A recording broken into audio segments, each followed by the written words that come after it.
Urticaria rash, దీన్ని ఆయుర్వేదంలో శీతపిత్తం అని చెప్పడం జరిగింది. దీన్ని ఒక వ్యాధిగా చెప్పడం జరిగింది. అయితే ఇది ఒక ఆటోఇమ్యూన్ ప్రాబ్లం అవ్వచ్చు, లేకపోతే ఫుడ్ ఎలర్జీ అవ్వచ్చు, చాలా రకాలైన విధాలుగా చెప్పడం జరిగింది.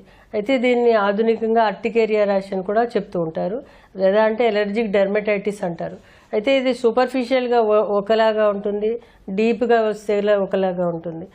సూపర్ఫిషియల్గా వచ్చినప్పుడు సుమారు ఒక 3-4 గంటల్లో తగ్గిపోతుంది. అంటే ఒక కుట్టినప్పుడు కాస్త ఏదైనా కుట్టినప్పుడు కానీ, ఏదైనా టచ్ చేసినప్పుడు కానీ, ఏదైనా తిన్నప్పుడు కానీ వస్తే కనుక అది ఒక దద్దుర్లాగా వస్తుంది. వచ్చినప్పుడు ఆ దద్దురు కొంతసేపు ఉన్నాక దానికదే తగ్గిపోతుంది 4-5 గంటల్లో. కొన్ని సందర్భాల్లో అది చాలా తీవ్రంగా ఉంటుంది. అంటే ఒక్కొక్కసారి అది ప్రాణాంతకం కూడా అవుతుంది. కొన్ని రకాలైన డ్రగ్ రియాక్షన్స్, కొన్ని ఇంజెక్షన్ తీసుకున్నప్పుడు, కొన్ని మందులు తిన్నప్పుడు. కాబట్టి మనకి ఏ విధంగా ఈ యొక్క ర్యాషెస్ వస్తున్నాయన్నది తప్పనిసరి చూడాలి. ర్యాషెస్